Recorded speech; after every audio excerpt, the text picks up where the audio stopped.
Bonjour et salut. T'es toujours là, toi? Je croyais que si tu restais, j'allais me faire démonter dans les commentaires. Oui, mais là, c'est 4 force majeure. Qu'y a-t-il? Bah en fait, le nom de l'émission est déjà pris. Oh merde. Ah, comme tu dis, hein, quel enfoiré ce Jar Jar Binks. On fait quoi alors? Tu mets ton générique et on trouve un nouveau nom en cours de route. D'ailleurs, t'as pas une musique officielle maintenant? Oui, c'est Cherche-moi Disham Shahidi du site Music Screen.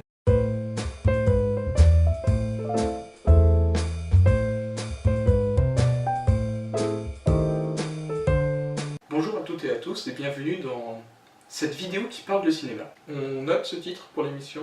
Non, tu peux continuer.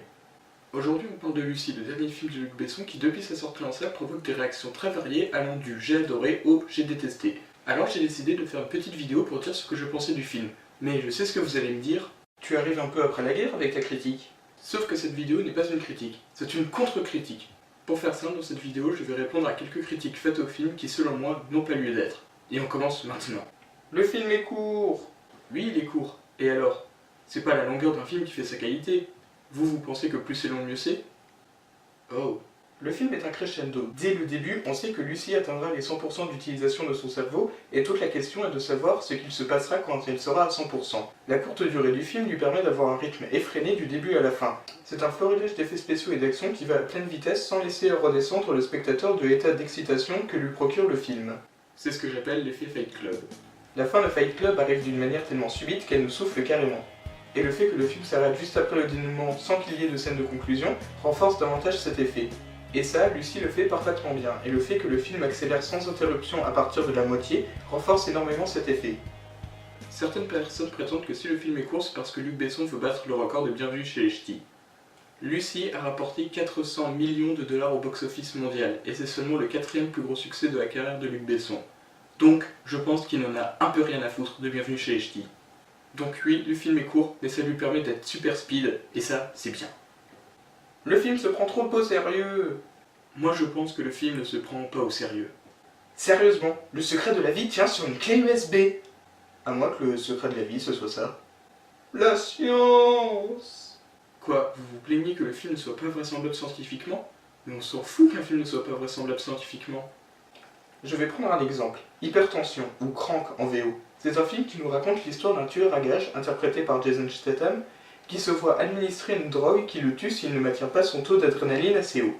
Là aussi, les effets de la drogue sont justifiés n'importe comment. Et on s'en fout. C'est juste un prétexte pour nous montrer Jason Statham qui fait n'importe quoi, comme mettre sa main dans un crépin, se faire électrochoquer, ou encore conduire une moto à pleine vitesse sans les mains les fesses à l'air.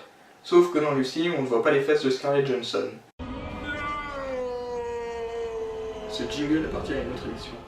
Eh bien Lucie, c'est comme Hypertension. Luc Besson ne s'est jamais prétendu scientifique et n'a jamais eu la prétention de nous apprendre quoi que ce soit. Il veut juste nous montrer une héroïne super puissante qui valide des yakuza à grands coups de super pouvoir. Le film n'a pas besoin d'avoir une cohérence scientifique, et le fait que ce soit de la SF n'y change rien. Dans science-fiction, il y a science, mais il y a aussi fiction.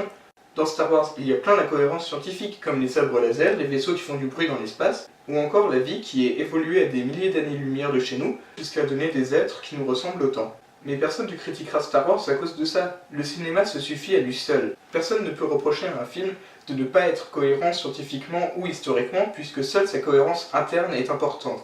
Et Lucie est cohérent selon sa propre logique. En cherchant sur internet, j'ai aussi vu que ce qui vous dérangeait pas mal, c'est que ce soit Morgan Freeman qui parle de science. Alors, que les choses soient claires. Ce n'est pas que Morgan Freeman dit un truc dans un film, que c'est forcément vrai. Parce que sinon ça voudrait dire que non seulement Dieu existe, mais en plus Dieu, c'est lui. Bon, vous allez me dire, mais Bruce Tout-Puissant c'est un film de divertissement. Eh bien Lucie aussi. Je vais me faire une putain de rime. En fait, je pense que la majeure partie de ces critiques viennent du fait que les gens aient mal pris le film. Alors, comment faut-il prendre Lucie? Déjà, il faut pas le prendre au sérieux. Lucie n'a jamais voulu donner de réponse. Je pense que le film est à mi-chemin entre le 5e élément et un film de super-héros. Et si on le prend dans ce sens, le film devient cohérent. Les pouvoirs de Lucie sont là parce que c'est une super-héroïne qui a pour but de guider l'humanité. C'est le même discours que dans Man of Steel, où là aussi les pouvoirs de Superman sont justifiés n'importe comment. Et là aussi, tout le monde s'en fout. En fait, je pense que le plus gros problème qu'ont les gens avec Lucie, c'est Luc Besson. Sérieusement, toutes les critiques assassines faites à Lucie sont surtout dirigées contre Besson, plus que contre le film lui-même. Pour ma part, je suis un grand fan, même si je trouve qu'il a un peu baissé de qualité depuis Jeanne d'Arc. Je ferai sûrement une vidéo pour parler de lui car je trouve que c'est vraiment un grand réalisateur qui s'en prend plein la gueule pour pas grand chose. Eh bien j'espère que mon avis sur Lucie vous aura aidé à le reconsidérer et que vous ne considérez plus que c'est le plus mauvais film de l'humanité. Il y a lui!